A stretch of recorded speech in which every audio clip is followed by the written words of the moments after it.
South China Sea today. PLA Navy sends destroyers on anti-missile, anti-sub drills. Destroyer division including powerful Type 055 Zunyi took part in recent exercise, PLA Southern Theatre Command says. Announcement comes a day after end of US-Philippine annual drills, when another PLA flotilla reportedly sailed close to the Philippines Sulu Islands.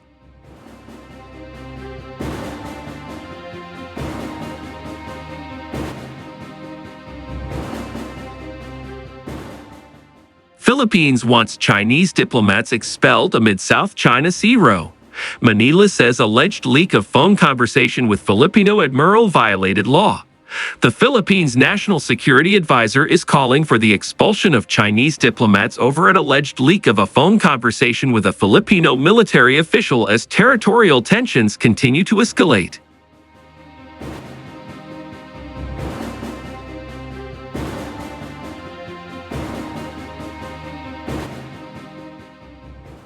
The developments came a week after China harassed and shot water cannons at a Filipino humanitarian mission headed to Scarborough Shoal, a flashpoint in the region.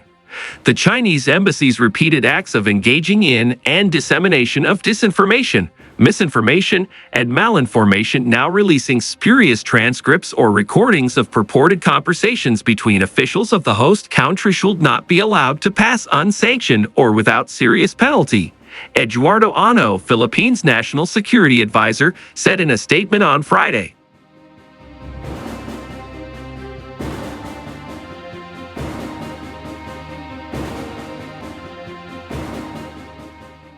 The alleged leak of the phone conversation surfaced this week, purporting to show a Chinese diplomat and a Filipino admiral discussing a dispute over the South China Sea that saw the Filipino official agreeing to concessions with China. According to a local media report, the conversation was held in January.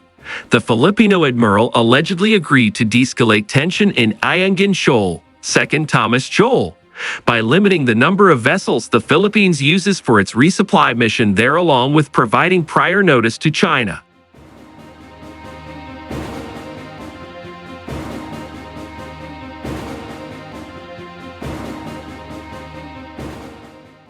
China's foreign ministry immediately responded to Ano's statements on Friday, saying they solemnly demand that the Philippines ensure Chinese diplomats perform their duties normally. Earlier this week, Philippine Defense Minister Gilbert Teodoro said that if the Chinese embassy kept a recording of someone in the country, they are admitting to have violated Philippine law, and the actions of the Chinese embassy violate international relations and the law.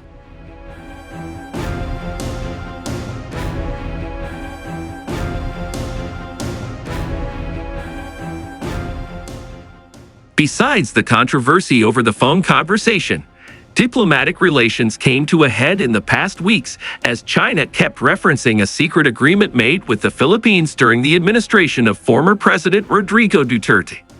Under this alleged agreement, Manila apparently promised not to repair or build structures at 2nd Thomas Shoal in the disputed Spratly Islands, which the Philippines effectively controls.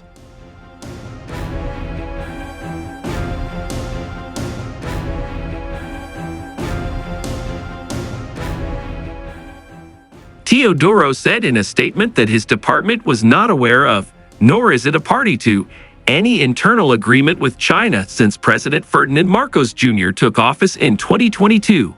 Relations between the two countries have deteriorated rapidly since last year, with no sign of improvement in sight, despite both agreeing in January to improve communications to manage tensions in the disputed waterway.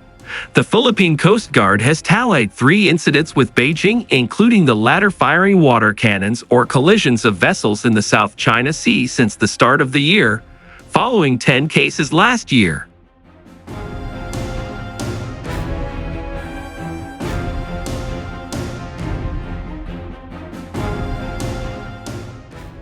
A deterioration in relations is also evident in the diplomatic sphere. China and the Philippines exchanged bitter words after Marcos in January congratulated Taiwan's new leader Lai Ching-te for his election victory. When the Chinese Foreign Ministry commented that Marcos should read more books on the China-Taiwan issue, Teodoro blasted China's statement, saying Beijing had stooped to gutter-level talk.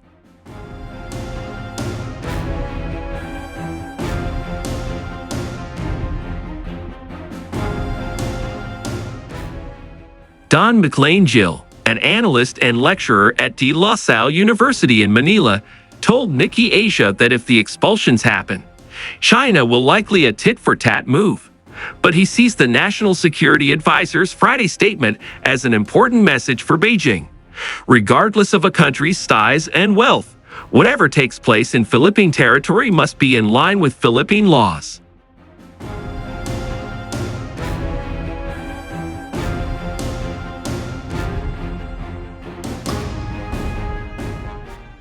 Gill found Ano's statement to be well within his country's rights because, despite diplomatic immunity, officials of embassies are obliged to abide by national laws of the host country when such laws are tramped. The host state has all the right to act, he said.